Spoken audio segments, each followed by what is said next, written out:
नमस्कार मित्रों, मैं बद्री विशाल चारण, असिस्टेंट प्रोफेसर इतिहास, राजकीय महाविद्यालय पिनवाड़ा। आज अपने इस वीडियो लेक्चर में हम जिस टॉपिक का अध्ययन करने वाले हैं वह बीए द्वितीय वर्ष के आधुनिक भारत के सिलेबस का एक टॉपिक है। जैसा कि आपको विदित है, हमने अपने पूर्व लेक्चर्स में अवध में भारत में अंग्रेज़ों का प्रवेश व उनके द्वारा बंगाल, पंजाब, अवध व अन्य राज्यों के प्रति अपनाई गई नीति का अध्ययन किया। उसी क्रम में आज हम देखेंगे ब्रिटिश वाइसरॉय वॉरेन हेस्टिंग्स व लॉर्ड कॉर्नवालिस के समय ब्रिटिशर्स ने अपनी शक्ति का किस प्रकार प्रसार किया या किस प्रकार देशी राज्यों को अपने अधीन किया। 1772 तक ईस्ट इंडिया कंपनी भारत की एक प्रमुख शक्ति बन चुकी थी और अब आगे विजय से पहले इसके इंग्लैंड में बैठे डायरेक्टर और भारत में इसके अधिकारी बंगाल में अपनी स्थिति को मजबूत बना लेना चाहते थे। फिर भी भारतीय राजाओं के आपसी मामलों में दखल देने की उनकी आदत ने और अधिक से अधिक इलाका तथा धन प्राप्त करने के उनके लालच ने जल्द ही उनको अनेक युद्धों में उलझा दिया। 1766 में उन्होंने मैसूर के हैदर अली पर हमले किए। हैदराबाद के निज़ाम का साथ दिया, पर हैदर अली ने मद्रास काउंसिल को अपनी शर्तों पर शांति की संधि करने के लिए मजबूर कर दिया।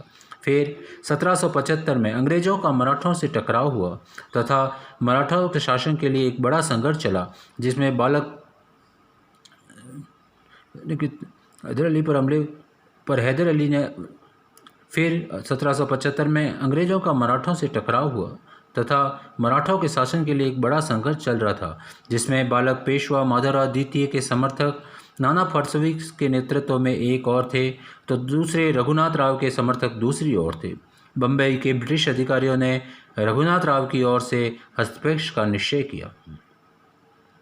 उन्हें आशा थी कि उनके देशवासियों ने बंगाल और मद्रास में जो कुछ कर दिखाया था वैसा ही वे यहाँ कुछ कर दिखाएंगे, लेकिन इसके कारण वे मराठों के साथ एक लंबी लड़ाई में उलझ गए जो 1775 से 82 तक चली।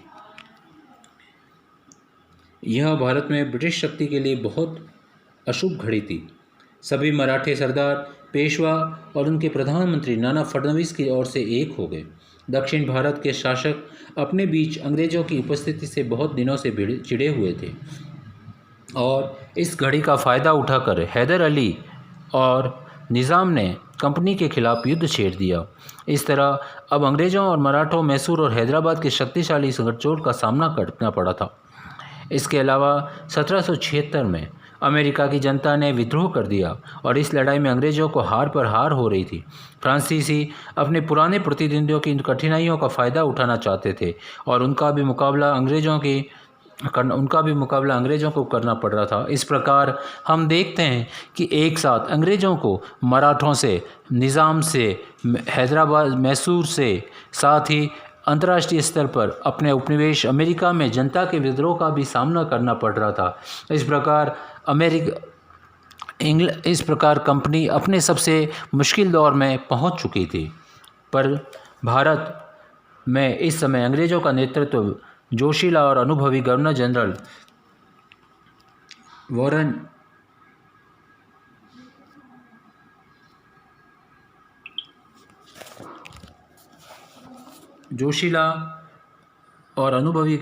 वॉरेन हेस्टिंग कर रहा था। उसने पूरे विश्वास और दृढ़ता के साथ अपने कदम उठाए।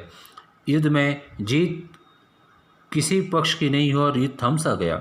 1782 की सालबाई की संधि के साथ शांति स्थापित हुई। इस संधि के अनुसार स्थिति को जैसी की थी वैसी ही बनाए रखना था। इससे अंग्रेज भारतीय शासकों की मिलीजुली शक्ति का सामना करने से बच गए। इस युद्ध में, जिसे प्रथम आंग्ल मराठा युद्ध कहा जाता है, किसी की भी जीत नहीं हुई, मगर इससे अंग्रेज 20 वर्षों के लिए मराठों की ओर से निश्चित हो गए, जो तब भारत की सबसे बड़ी शक्ति थे। इस समय का लाभ उठाकर अंग्रेज़ों ने बंगाल प्रेसिडेंसी में अपनी स्थिति को मजबूत बनाया, जबकि मराठे आपसी झगड़ों में अपनी शक्ति बर्बाद कर रहे थे। इसके अलावा सालबाई की संधि के कारण अंग्रेज मैसूर पर दबाव डालने में सफल रहे, क्योंकि मराठों ने उनसे वादा किया कि हैदर अली के अपनी खोई हुई ज़मीन वापस लेने में वे अंग्रेज़ों की सहायता करेंगे। अंग्रेज फिर एक बार भारतीय शासकों में फूट डालने में सफल रहे। इसी बीच 1780 में हैदर अली एक बार पुनः युद्ध प्रारंभ हो गया। अपने पुराने में कारनामे दोहराते हुए हैदर अली ने कर्नाटक की अंग्रेजी सेना को बार बार हराया, उन्हें बड़ी संख्या में आत्मसमर्पण करने के लिए बाध्य कर दिया। जल्दी लगभग पूरा कर्नाटक उसके कब्जे में आ गया, पर अंग्रेज़ों की शक्ति और कूटनीति ने एक बार फिर उन्हें बचा लिया। वॉरेन हेस्टिंग ने निज़ाम को गुंटूर का जिला देकर तोड़ लिया और उसे ब्रिटिश सेना की तरफ या ब्रिटिश पक्ष की तरफ मिला लिया। विरोधी गठजोड़ से अलग कर दिया। 1781-82 में उसने मराठों से शांति समझौता कर लिया और इस तरह उसकी सेना का एक बड़ा भाग मैसूर के साथ युद्ध के लिए मुक्त हो गया। जुलाई 1781 में आयरकुट की कमान ने ब्रिटिश सेना ने पोर्टोनोवो के हैदर अली को हराकर मद्रास को बचा लिया। दिसंबर 1782 ईस्वी में हैदर अली की मृत्यु के बाद उसके बेटे टीपू सुल्तान ने युद्ध जारी रखा। चूँकि दोनों में से कोई भी पक्ष दूसरे को हराने की स्थिति में नहीं था, इसलिए उन्होंने मार्च 1784 में शांति संधि कर ली और एक दूसरे को जीते हुए सारे इलाके लौटा दिए। मैसूर के साथ अंग्रेज़ों का तीसरा टकराव उनके लिए अधिक लाभप्रद सिद्ध हुआ। 1784 इसकी संधि ने टीपू और अंग्रेज़ों के झगड़े की जड़ को समाप्त नहीं किया था, बल्कि युद्ध को केवल टाल भर दिया था। ईस्ट इंडिया कंपनी के अधिकारी टीपू के जानी दुश्मन थे। ये उसे दक्षिण में अपना सबसे शक्तिशाली शत्रु मानते थे। 1789 में फिर युद्ध भड़क उठा और अंततः 1792 में टीपू की हार हुई। श्रीरंगपट्टनम में एक संधि हुई जिसके अनुसार टीपू को अपना आधा राज्य अंग्रेज़ों और उसके सहयोगियों को दे दिया और 30 लाख का युद्ध का हर्जाना भी उसे भरना पड़ा। लॉर्ड वेलेस्ली के काल में अंग्रेज़ों का प्रसार।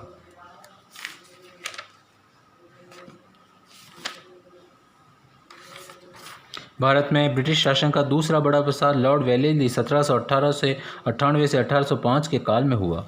वह 1798 में ऐसे समय में भारत आया जब अंग्रेज पूरी दुनिया में फ्रांस के साथ जिंदगी और मौत की लड़ाई लड़ रहे थे। इस समय तक अंग्रेज़ों की नीति यह थी कि अपने लाभों और साधनों की स्थिति को सुदृढ़ बनाया जाए, नए इलाके तभी जीते जाए जब ब्रिटिश में इंग्लैंड में मौजूद कंपनी के डायरेक्टरों को पूरी तरह संतुष्ट कर लिया जाए। इसने अपने राजनीतिक उद्देश्य करने के लिए 3 तरीके अपनाए: सहायक संधि, खुला युद्ध और पहले से चुके इलाकों को हड़पना। सहायक संधि के अंतर्गत राजाओं को बाध्य किया गया कि वे एक संधि पर हस्ताक्षर करें जिसके अंतर्गत उन्हें अपने सभी वैदेशिक मामले अंग्रेज़ों को सौंप देने थे। साथ ही अपने यहाँ एक सहायक सेना रखनी थी जिसका पूरा खर्चा देसी राजाओं को उठाना था। यह अंततः कहलाती ब्रिटिश सेना थी। दूसरा था पहले से चिने हुए राज्यों को हड़पना, जैसे मैसूर में युद्ध के बाद टीपू सुल्तान के राज्यों को अंग्रेज़ों ने मराठों और निज़ाम के साथ मिलकर आपस में बांट लिया था। इसी प्रकार वेलेस्ली ने कई सारे युद्धों को भी दिया। उसने 1899 में टीपू को हराया, उसने निज़ाम को हराया, उसने मराठों को दूसरे मराठा युद्ध में हटाया। इस प्रकार अब तक हम देखते हैं कि अंग्रेज़ भारत की एक सबसे बड़ी शक्ति बनकर उभर चुके थे, जिसमें वॉरेन हेस्टिंग व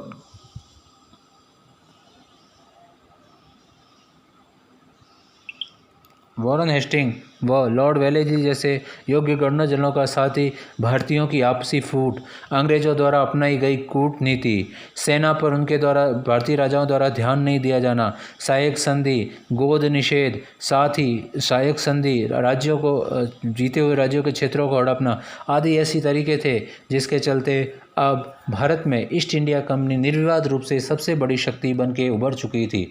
अंग्रेज़ों को सबसे बड़ी चुनौती टीपू की तरफ से सामना करना पड़ी थी, जिसके चलते उन्होंने टीपू के साथ सबसे ज़्यादा शक्ति भी अपनाई थी। मराठों को उन्होंने अपनी कूटनीति से साथ ही अपने द्वारा युद्ध कौशल से भी पराजित किया। मराठे जो अब तक एक मराठा संघ के रूप में काम कर रहे थे, जिसमें गायकवाड़, सिंधिया, भोसले व होलकर प्रमुख थे, अलग अलग खेमों में बटे हुए थे। कोई भी एक साथ मिलकर अंग्रेज़ों से लड़ने के लिए तैयार नहीं था। उनके अपने क्षेत्रीय व निहित स्वार्थ थे जिनका पूरा करना उनका परम उद्देश्य था।